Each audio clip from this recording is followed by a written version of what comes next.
Bom dia, oitavo ano. A nossa aula de ciências de hoje nós vamos fazer a correção da atividade de casa e vamos começar o capítulo 3, né? Falando sobre a formação dos climas da Terra, tá bom? Vamos lá, temos muitas atividades, né? Da página 255 a 257, ok? Terceira questão, página 255. Diferencie tempo meteorológico de clima e explique como eles influenciam o nosso dia a dia, tá?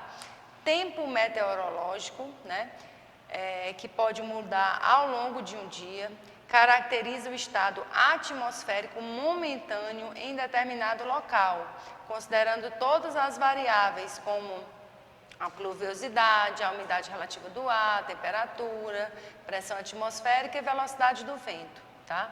Já o clima, né, ele tem um caráter permanente, ele corresponde a uma sucessão de tempos atmosféricos observados no período de 30 anos.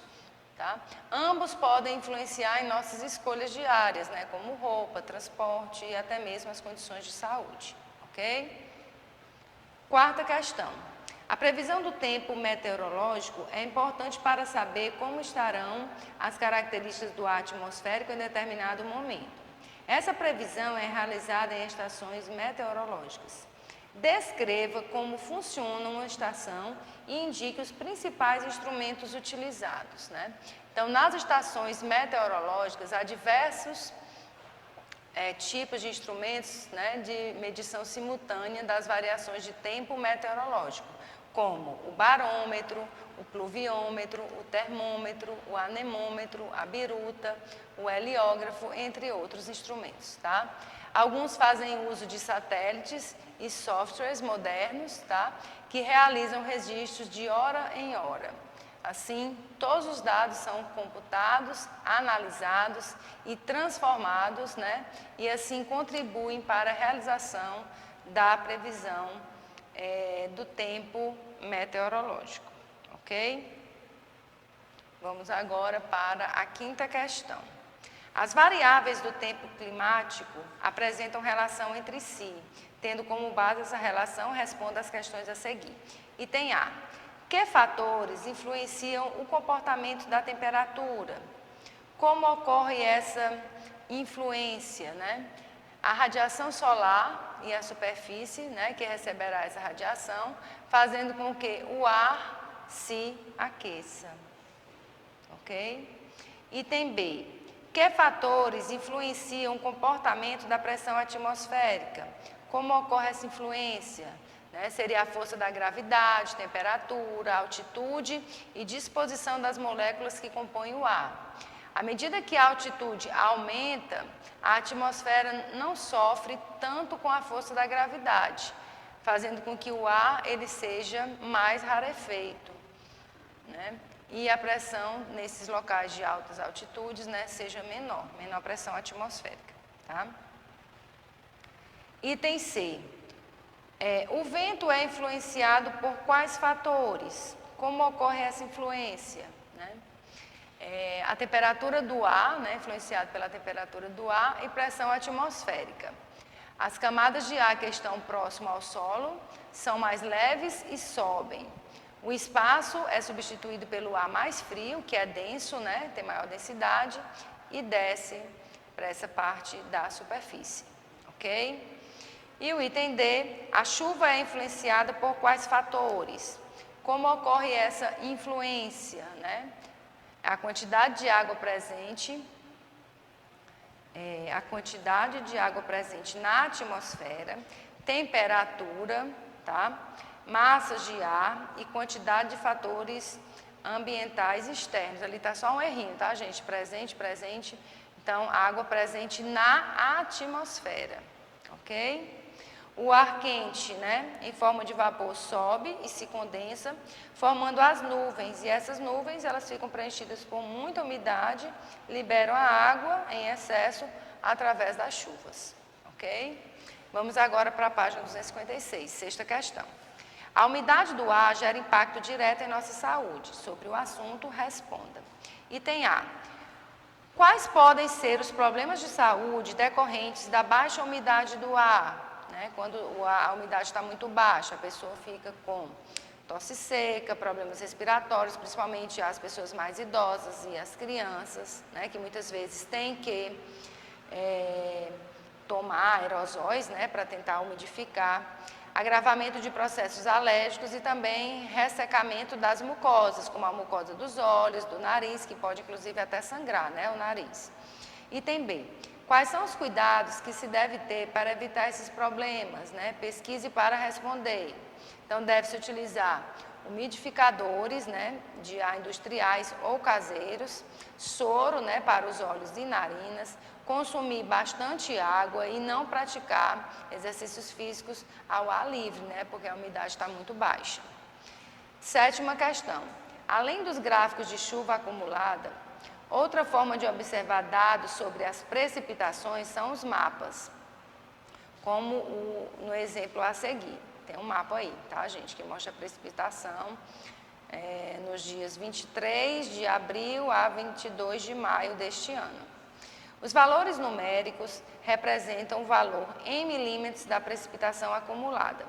No mapa, esses valores são representados pelas cores de referência, ok? E com base nos dados fornecidos no mapa, responda. Item A. Quais estados tiveram a maior e o menor nível de precipitação? O menor nível foi no Amapá e o maior nível de chuvas, né, foi no Pará. Tá? No item B, quais valores em milímetros e em litros os níveis dos estados citados acima apresentam? Então, no Amapá, né, aproximadamente 0, e no caso do Pará, como a gente observa na legenda do mapa, temos 800 milímetros. Então, nós já vimos na semana passada que quando a gente tem, né, uma precipitação de 800 milímetros, significa dizer que choveu, né, 800 litros, ok? Então, essa foi a sétima questão. Aqui na página, relacionando o conceito 257, nós temos que a previsão do tempo meteorológico estuda as variáveis como temperatura do ar, vento e precipitação pluviométrica, sendo que a umidade relativa do ar ela é medida pelo higrômetro, certo? O vento ele é medido, né, pela biruta ou pelo anemômetro. A pressão do ar ela é medida pelo barômetro e a temperatura do ar ela é medida pelo termômetro. Todos esses instrumentos estão presentes nas estações meteorológicas, ok? E essa precipitação pluviométrica ela pode ser de 3 tipos. Ela pode ser frontal, como mostra ali na resposta, conectiva, ou orográfica, tá? A frontal, né, que podem ser representados pelos mapas e pelos gráficos. Certo? Então, vamos lá. Vamos hoje falar, né, começar aqui o capítulo 3, que fala sobre a formação dos climas da Terra. Vamos falar que o nosso clima, ele é determinado por vários fatores, né? E o que é o clima, né, gente? O clima é uma condição média, né, do tempo meteorológico num período de 30 anos, como nós já havíamos dito. E ele depende de vários elementos climáticos, como temperatura, pressão atmosférica, umidade, vento, né, e pluviosidade. Tá? Então, com as condições médias desses elementos climáticos, o clima ele pode ser definido como seco, né, chuvoso, dentre outros. E esses fatores, eles vão influenciar diretamente os elementos do clima, que são chamados de fatores climáticos. Quais são esses fatores climáticos que nós vamos estudar hoje? Nós vamos estudar a latitude, a altitude, a vegetação, a continentalidade, a maritimidade, a circulação atmosférica e a circulação oceânica, ok? Bom, vamos começar aqui com a latitude, né? O que é a latitude, né? Ela é um fator climático que tem uma relação direta com a temperatura. Então, as latitudes que são próximas à linha do Equador, elas vão receber uma maior incidência dos raios solares, né? Numa região bem concentrada. É o caso daqui da região Nordeste, que nós estamos aqui na linha do Equador. consequentemente, lugares entre a linha do Equador e o Trópico de Câncer apresentam temperaturas mais elevadas. Ao se afastar, e ir em direção aos polos, essa latitude da área de abrangência dos raios solares ela vai aumentando. Dessa forma, a mesma quantidade de calor ela é distribuída por áreas cada vez maiores, resultando em temperaturas mais baixas, como a gente vai mostrar. Então, aqui a gente tem um esquema, mostrando a incidência da luz solar, levando em consideração a latitude, Aqui a linha do Equador, o Trópico de Câncer, e de Capricórnio, tá? E aqui as regiões do Círculo Polar Ártico e do Círculo Polar Antártico, observando que recebem em diferentes ângulos, essa radiação do Sol, tá? Essa iluminação do Sol. Agora vamos falar em relação à altitude, A altitude ele é um outro fator que tem relação direta com a pressão atmosférica e com a temperatura, tá? Então aqui a gente tem uma altitude maior e aqui uma altitude menor. Vamos dizer que aqui esteja a nível do mar e aqui a gente tenha numa montanha, certo? Em relação à altitude, a gente tem dois parâmetros, a pressão atmosférica e a temperatura. Então, em altas altitudes, a temperatura é menor, tá? E a pressão atmosférica, ela também é menor, ok? Lembrando que a pressão atmosférica é a pressão dos gases que estão presentes na atmosfera. Então, a gente tem uma coluna dessa distância menor, Então, a pressão aqui está menor, porque por influência até da força da gravidade, que é menor. Quando um corpo está aqui embaixo, a nível do mar, em menor altitude, a pressão atmosférica ela vai ser maior, vão ter mais partículas de ar que vão estar incidindo, contribuindo até mesmo com a força da gravidade sobre aquele corpo. E a temperatura vai ser maior, tá? Então, quanto mais alto eu esteja, menor vai ser a minha pressão atmosférica. Quanto mais profunda eu esteja, se eu estiver mergulhando, a pressão atmosférica ela vai ser muito maior.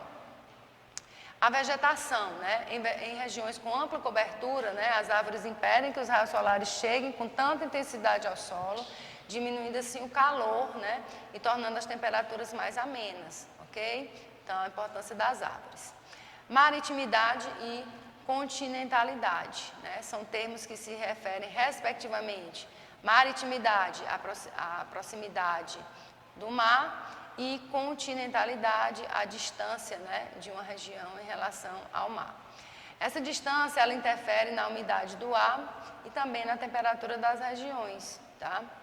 E o que explica isso, Isso pode ser explicado devido ao calor específico da água e dos continentes. O calor específico, que é uma grandeza, gente, que é característica de cada material, indica o seu comportamento quando está exposto a uma fonte de luz, como é o caso do Sol. Então, a água ela tem um elevado calor específico, Então, o que significa isso? Ela precisa de muito mais calor para aumentar a sua temperatura do que o solo. Nas regiões de maritimidade, ou seja, litorânea, o ar tem mais umidade, devido à evaporação da água e às amplitudes térmicas baixas, pois os oceanos se aquecem e se resfriam mais lentamente. Então, a continentalidade, ocorre em Brasília, no Distrito Federal, e em boa parte, a gente falando aqui de Brasil, tá, gente? Boa parte da região centro-oeste do Brasil.